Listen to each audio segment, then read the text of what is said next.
ایک بدعتی نے شعر کہا کہ نثار تیری چہل پہل پر ہزاروں عیدیں اے ربیع الاول سوائے ابلیس کے جہاں میں سبھی تو خوشیاں منا رہے ہیں۔ پہلے میں اس شعر کے پہلے حصے کی تشریح قبر پرستوں کی حالت کے مطابق کرنے کی کوشش کرتا ہوں، جس کا ثبوت آپ 12 ربیع الاول کو ہر جگہ دیکھ سکتے ہیں۔ اس شعر کا پہلا مصرع ہے کہ نثار تیری چہل پہل پر ہزار عیدیں اے ربیع الاول۔ اب اس شعر میں شاعر اللہ اور اللہ کے رسول صلی اللہ علیہ وسلم کی عطا کردہ عیدوں یعنی عید الفطر اور عید الاضحیٰ کی ناقدری کی تعلیم دیتے ہوئے لوگوں کو اس بات پر اکسا رہا ہے کہ جو عیدیں اللہ اور اللہ کے رسول صلی اللہ علیہ وسلم نے ہمیں مسلمانوں کو منانے کا حکم دیا ہے، ان عیدوں کو قبر پرستوں کی اپنی بنائی ہوئی تیسری عید کی رنگینیوں پر یعنی اس کی چہل پہل پر قربان کر دو، اور اس قربانی کے اشارے کے طور پر یعنی کہ سمبولکلی وہ اس کے طور پہ کیا عمل کرتے ہیں؟ یہ لوگ یہودیوں کی طرح برتھ ڈے کا کیک کاٹتے ہیں جس پر ہمارے پیارے نبی حضرت محمد مصطفیٰ صلی اللہ علیہ وسلم کا نام مبارک لکھا ہوتا ہے، اور محمد رسول اللہ صلی اللہ علیہ وسلم کے نام مبارک کے علاوہ گنبد خضرا اور خانہ کعبہ کے ماڈل والے کیک کو بھی چھریاں چلا کر کاٹ دیا جاتا ہے، یعنی گستاخیوں کی انتہا کر دی جاتی ہے اس چہل پہل میں۔ یہ اس عید کی چہل پہل کا خاص حصہ ہے جو وہ اس چہل پہل میں شامل کرتے ہیں۔ آپ کو یاد ہوگا کہ حضرت علی رضی اللہ تعالیٰ عنہ نے تو اس بات کو گوارا تک نہیں کیا تھا کہ محمد رسول اللہ صلی اللہ علیہ وسلم جس جگہ لکھا ہوا تھا کاغذ پہ اس کے اوپر قلم سے بھی لکیر ڈال دیں۔ انہوں نے ایسا کرنے سے بالکل انکار فرما دیا تھا، مگر یہ گستاخ لوگ قبر پرست ہمارے نبی کریم صلی اللہ علیہ وسلم کا نام مبارک اپنے ہاتھوں سے اپنی چھریوں سے چلا چلا کر کاٹ دیتے ہیں، اور یہ اللہ کے رسول صلی اللہ علیہ وسلم کے نام مبارک کو نہ صرف چھریوں سے کاٹتے ہیں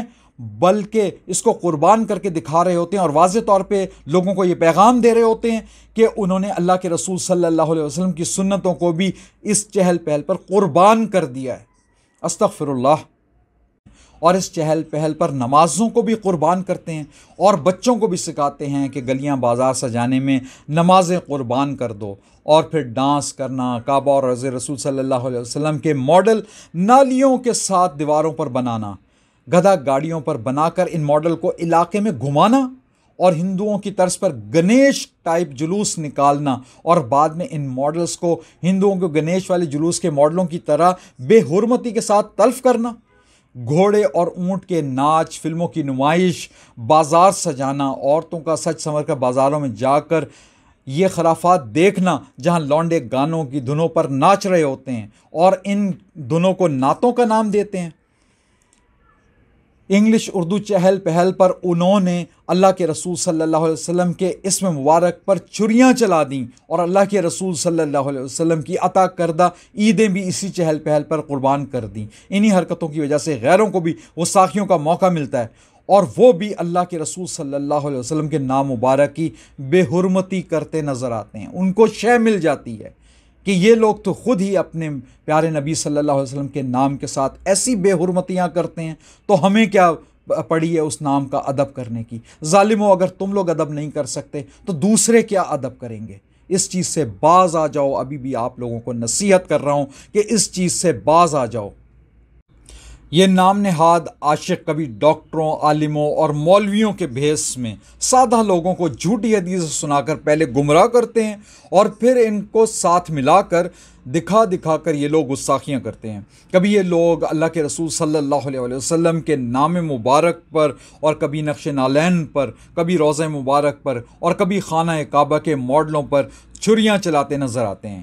کیا کوئی بھی مسلمان اتنے بڑے مجمع میں ایسا نہیں ہوتا جو ان کو روک سکے یا ان کو منع کر سکے؟ اور ایسا کرتے ہوئے ان لوگوں کے ہاتھ کیوں نہیں ٹوٹ جاتے؟ ان گستاخیوں کے خلاف ہمیں بھرپور احتجاج کرنا چاہیے اور اس برائی کو ہاتھ سے روکنے کی بھی کوشش کرنی چاہیے۔ اگر ہم اس گستاخی کو نہ روک سکے تو ہماری زندگیاں کس کام کی؟ یہ لوگ یہود و نصارہ کی طرح کرسمس کا کیک کاٹتے ہیں، اور انہی یہود و نصارہ کی طرح یہ لوگ گلیاں اور بازار سجاتے ہیں۔ اب یہ یہود و نصارہ کی نقل کرنے والے ذرا سن لیں کہ اللہ کے رسول صلی اللہ علیہ وسلم کا یہ واضح احکام ہے، جس کے مطابق سیدنا ابو سعید خضری رضی اللہ تعالیٰ عنہ سے روایت ہے، جس کا مفہوم ہے کہ اللہ کے رسول صلی اللہ علیہ وسلم نے فرمایا کہ تم ضرور ضرور اپنے سے پہلے والے لوگوں کی طرح پیروی کرو گے، جیسا کہ بالش کے برابر بالش اور ہاتھ کے برابر ہاتھ ہوتا ہے، یہاں تک کہ اگر وہ لوگ گوہ کے بل میں گھسے تو تم بھی اس میں ان کے پیچھے چلو گے۔ ہم نے کہا کہ یعنی کہ صحابہ کرام رضی اللہ تعالیٰ عنہ اجمعین نے ان سے پوچھا کہ اللہ کے رسول صلی اللہ علیہ وسلم کیا اس سے مراد آپ کی یہود اور نصارہ ہیں، یعنی کہ وہ یہود اور عیسائی ہیں؟ تو آپ صلی اللہ علیہ وسلم نے فرمایا تو اور کون لوگ ہیں؟ حضرت علی رضی اللہ تعالیٰ عنہ سے تو ابلیس بہت ہی ناخوش ہوا ہوگا، کیونکہ آپ رضی اللہ تعالیٰ عنہ نے اللہ کے رسول صلی اللہ علیہ وسلم کے نام مبارک پر قلم سے بھی لکیر کھینچنا گوارا نہیں کیا، مگر آج کے نام نہاد ان عاشق ملوں نے ابلیس کو بہت خوش کیا ہوگا، کیونکہ اس کی صدیوں پرانی کوششیں جو وہ حضرت علی رضی اللہ عنہ کے دور سے کرتا آ رہا تھا، مگر وہ اس وقت ناکام رہا، اور آج ان کے ظالم مولویوں نے ابلیس کا ساتھ دیا اور لوگوں کو اس میں محمد صلی اللہ علیہ وسلم پر چھریاں چلانے پر تک آمادہ کر دیا۔ یاد رکھیں کہ جب آپ بدعت اور گمراہی کا ایک دروازہ بھی کھولتے ہیں تو برائی کے باقی دروازے لوگ خود بخود کھول لیا کرتے ہیں، کیونکہ برائی میں اٹریکشن ہوا کرتی ہے۔